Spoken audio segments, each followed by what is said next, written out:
ಎಲ್ರಿಗೂ ನಮಸ್ಕಾರ. ಇವತ್ತಿನ ರೆಸಿಪಿ ಏನಪ್ಪ ಅಂದರೆ ಹೈ ಪ್ರೋಟೀನ್ ಚಿಕನ್ ಕಟ್ಲೆಟ್.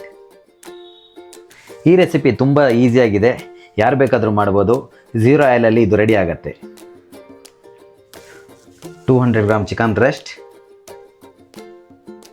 ಒಂದು ಮೀಡಿಯಮ್ ಸೈಜ್ ಈರುಳ್ಳಿ, ಸ್ವಲ್ಪ ಕೊತ್ತಂಬರಿ ಸೊಪ್ಪು, ಒಂದು ಸ್ವಲ್ಪ ಬೆಳ್ಳುಳ್ಳಿ, 50 ಗ್ರಾಮ್ ಓಟ್ಸ್, ಒಂದು ಮೊಟ್ಟೆ. ಚಿಕನ್ನ ಎಷ್ಟು ಚಿಕ್ಕದಾಗತ್ತೋ ಅಷ್ಟು ಚಿಕ್ಕದಾಗಿ ಕಟ್ ಮಾಡ್ಕೊಳ್ಳಿ. ನಿಮಗೆ ಕಟ್ ಮಾಡ್ಕೊಳ್ಳೋದು ಕಷ್ಟ ಆದರೆ ಸಣ್ಣ ಸಣ್ಣ ಪೀಸ್ ಮಾಡಿಕೊಂಡು ಮಿಕ್ಸಿ ಜಾರಿಗೆ ಕೂಡ ಹಾಕ್ಕೊಬೋದು. ಹಾಕಿ ನೀಟಾಗಿ ಬ್ಲೆಂಡ್ ಮಾಡ್ಕೊಳ್ಳಿ. ಆದಷ್ಟು ಚಿಕ್ಕದಾಗಿ ಕಟ್ ಮಾಡೋದಕ್ಕೆ ಟ್ರೈ ಮಾಡಿ. ಚಿಕನ್ ಕಟ್ ಮಾಡಿ ಇಟ್ಟಾಯಿತು. ಇವಾಗ ಉಳಿದಿರೋದನ್ನೆಲ್ಲ ಕಟ್ ಮಾಡ್ಕೊಳ್ಳೋಣ. ಈರುಳ್ಳಿನೆಲ್ಲ ಆದಷ್ಟು ಚಿಕ್ಕದಾಗಿ ಕಟ್ ಮಾಡ್ಕೊಳ್ಳೋದಕ್ಕೆ ಟ್ರೈ ಮಾಡಿ.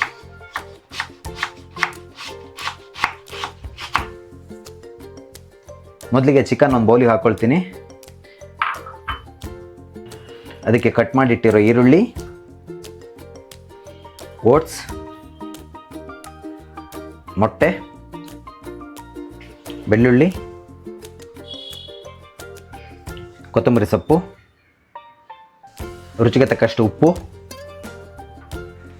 ಸ್ವಲ್ಪ ಖಾರದ ಪುಡಿ, ಸ್ವಲ್ಪ ಗರಂ ಮಸಾಲ, ಇದನ್ನೆಲ್ಲ ಹಾಕಿ ಚೆನ್ನಾಗಿ ಮಿಕ್ಸ್ ಮಾಡ್ಕೊಳ್ಳಿ. ಮಿಕ್ಸಿಂಗ್ ಎಷ್ಟು ಚೆನ್ನಾಗಿ ಮಾಡ್ತೀರಾ ನಿಮ್ಮ ಅಡುಗೆ ಕೂಡ ಅಷ್ಟು ಚೆನ್ನಾಗಾಗತ್ತೆ. ಮಸಾಲೆನೆಲ್ಲ ನೀಟಾಗಿ ಮಿಕ್ಸ್ ಮಾಡಿ 10 ಮಿನಿಟ್ಸ್ ಮ್ಯಾರಿನೇಟ್ ಆಗೋದಕ್ಕೆ ಬಿಡಿ. ಮ್ಯಾರಿನೇಟ್ ಆಗಿರೋ ಚಿಕನ್ನ ನೀಟಾಗಿ ಪ್ಯಾಟೀಸ್ ಮಾಡಿಬಿಟ್ಟು ಏರ್ ಫ್ರೈಯರಲ್ಲಿ ಸೆಟ್ ಮಾಡಿ. ಚಿಕನ್ನ ಏರ್ ಫ್ರೈಯರಲ್ಲಿ 180 ಡಿಗ್ರಿಯಲ್ಲಿ 20 ಮಿನಿಟ್ಸ್ ಫ್ರೈ ಮಾಡಿ.